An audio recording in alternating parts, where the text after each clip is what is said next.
ভালো মানুষের পরিচয় দিতে পারেন না, মুসলমানের পরিচয় দিতে পারেন না, কিয়ামতের ময়দানে বহু হাজী সাহেব বাবা, বহু গাজী সাহেব বাবা, বহু দাড়িওয়ালা বাবা, বহু তাহাজ্জুদ গুজার বাবা, বহু নেকামলকারী বাবা, বহু দানকারী বাবা, বহু কোরআন তেলাওয়াতকারী বাবা, বহু জিকিরকারী বাবা, বহু নেককার বাবা, বহু মসজিদ প্রতিষ্ঠাকারী বাবা, বহু মাদ্রাসা প্রতিষ্ঠাকারী বাবা, বহু আলেম বাবা আল্লাহর কাছে ধরা পড়ে যাবে এই একটা জায়গাতে যে ছেলেকে সম্পদ দিয়েছেন, সম্পদে মেয়েকে দিয়ে যান নাই, নিজে যে জীবিত থাকতে অন্যায় করে গেছেন, সেটা হলো সম্পদ থেকে মেয়েকে বঞ্চিত করা। মনে করে যে মেয়েকে দিলে লাভ কি, এটা তো পরের বাড়িতে চলে যাবে, ঠিক না? অথচ আল্লাহ রাব্বুল আলামিন বলেছেন, আবাউকুম ওয়া আবনাউকুম লা তাদরুন আইয়ুহুম আকরাবু লাকুম নাফা। তোমাদের সন্তান, তোমাদের পিতামাতা কে তোমাদের কত বেশি উপকারে আসবে তোমরা জানো না। আল্লাহ তাআলা যে সম্পদে ভাগ দিয়েছেন সেই ভাগ অনুযায়ী সবাইকে দিয়ে দিবে।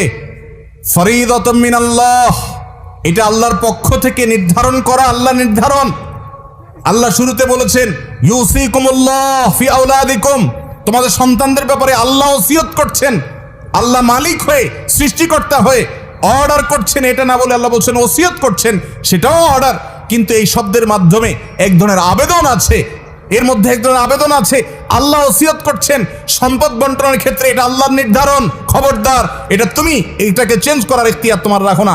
তোমার সম্পদে তোমার ছেলের যদি 1 আনা হক থাকে, মেয়ের 8 আনা আছে। তোমার ছেলের যদি 50 টাকা হক থাকে, মেয়ের 25 টাকা আছে।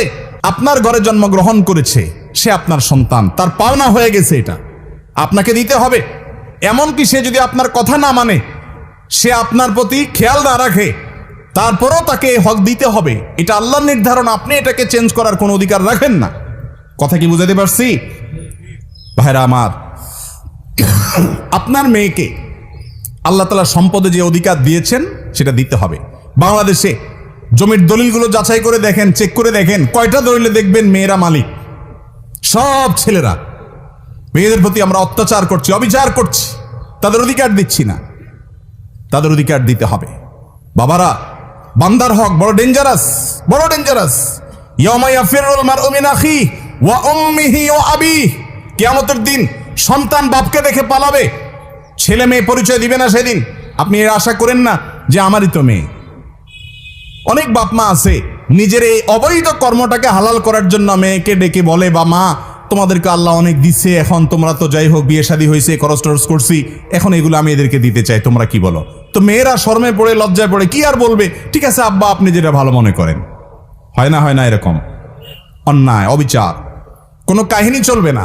মেয়েকে জিজ্ঞাসা করা যাবে না। কেন জিজ্ঞেস করবেন? জিজ্ঞাসা করা মানে